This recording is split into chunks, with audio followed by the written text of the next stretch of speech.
Maryland. Well, thank you kindly, Mr. Chairman. I want to start by recognizing the presence of 4 American heroes here today, 4 of the hundreds of officers who defended us on January 6, 2021, Michael Fanone, Aquilino Gunnell, Daniel Hodges, and Harry Dunn. And I thank them for being here today. Mr. Smith, thank you for appearing before the American people. I'm glad that the committee has finally granted you the same chance to report your findings to the American people that every other special counsel investigating an American president has had. The good chairman started by saying, it's all about the politics. Well, maybe for them, but for us, it's all about the rule of law and who's going to stand by the rule of law and who's going to oppose it. Now, Mr. Smith, you're one of America's great prosecutors. For nearly 3 decades, you worked for justice under both Republicans and Democrats. The Manhattan DA office, where you prosecuted sex crimes and domestic violence cases. The Eastern District of New York, where you prosecuted murderers, rapists, gangbangers, and other violent criminals. Leading the public integrity section at the Department of Justice, you brought prosecutions against corrupt public officials across the political spectrum. When you went to The Hague as chief prosecutor in the Kosovo trial, you prosecuted war crimes and crimes against humanity perpetrated against thousands of innocent victims. While others may have devoted their lives to corrupt self-enrichment, you have devoted your life to the rule of law and to public service. You've never been prosecuted for anything. You've never been convicted of anything. As far as I can tell, you've never even been the subject of a disciplinary proceeding over the course of your multi-decade career. But Donald Trump says you're a criminal and you belong in prison. He says you belong in prison, not because you did anything wrong, mind you, but because you did everything right. You pursued the facts, you followed the law, you stuck with extreme caution to every rule of professional responsibility. You had the audacity to do your job. Everybody here knows what you did wrong in Donald Trump's eyes and why he says you belong in prison. You found, and I quote from your sworn testimony before the committee, you found proof beyond a reasonable doubt that President Trump engaged in a criminal scheme to overturn the results of the 2020 election and to prevent the lawful transfer of power. When asked whether you believe the evidence was enough to obtain a criminal conviction against Donald Trump at trial, you had a one-word answer: yes. When asked if Donald Trump was responsible for the violence that took place at the Capitol on January 6th, you said, our view of the evidence was that he caused it and that he exploited it and that it was foreseeable to him. You found that Trump knew he had lost the election. How? Well, his own Attorney General, William Barr, repeatedly told him so and described all of Trump's theories as BS. Trump's top campaign advisors told him he lost the election. Vice President Pence told him he lost the election. More than 60 federal, state, and court decisions, including 8 rendered by judges he appointed to the bench, rejected every outlandish election fraud and corruption claim that he made. Trump himself even privately acknowledged it, gesturing to Joe Biden on TV and saying, quote, "Can you believe I lost to that effing guy?" He knew he lost, but he threw everything into his big lie, which some people, even in this room to this day, will stand by and swear by.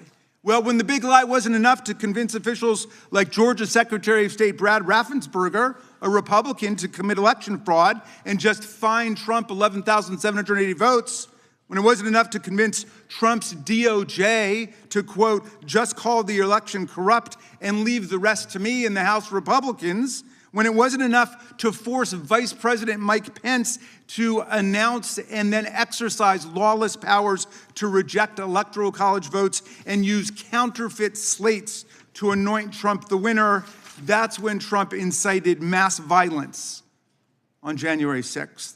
while more than 140 officers were being brutally assaulted by Trump's mob, while rioters beat them with flagpoles and sprayed them with chemical agents and crushed them in doorways, and while they chanted, "Hang Mike Pence," and chased the vice president out of the Capitol, Trump and his team worked the phones, calling not the National Guard, which was under the direct unilateral control of Donald Trump, but calling members of Congress, urging them to delay certification and to nullify the election results.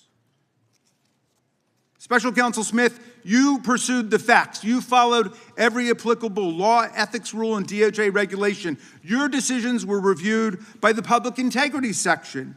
You acted based solely on the facts, the opposite of Donald Trump, who now has purported to take over the Department of Justice. He's in charge of the whole thing under his unitary executive theory, and he acts openly, purely based on political vendetta and motives of personal revenge, and he doesn't deny it.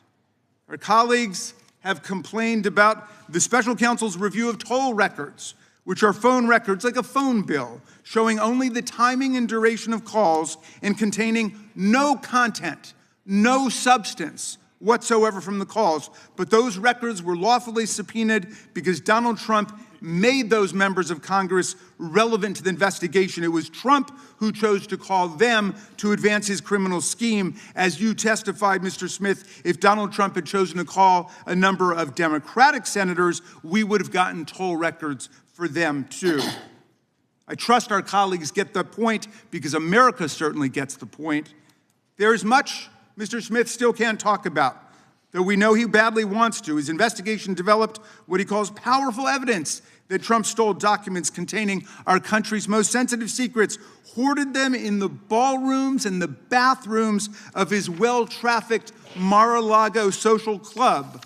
He showed them off to visitors. And then he obstructed a federal investigation by instructing his attorney to pluck out anything really bad before turning materials over to the FBI and having his staff delete incriminating security tape footage. But today we're not going to hear a lot about that because you are gagged by an absurd judicial order rendered faithfully by Trump's most servile and sycophantic appointee to the federal bench, Judge Eileen Cannon. This order not only blocks release of Volume 2 of your report, which is unprecedented, about the classified document scam, it also gags you from discussing the report or its contents with us, with America.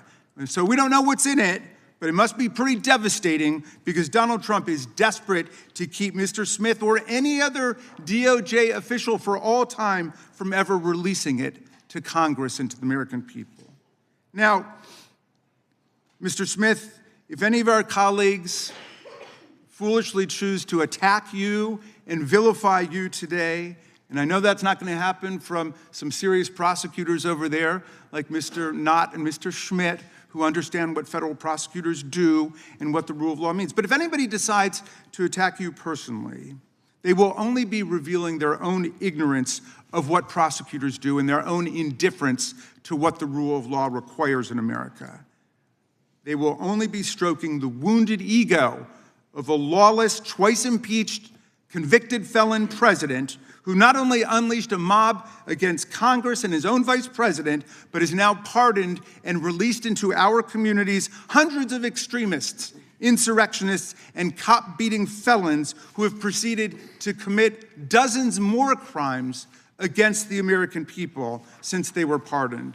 Mr. Smith, I understand you are a long-distance marathon runner.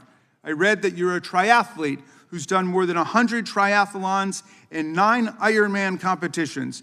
You are in the fight for justice and the rule of law for the long distance, for the long haul, and I thank you for that. And we should all try to follow your example. America looks forward to your testimony today. I yield back to you, Mr. Chairman.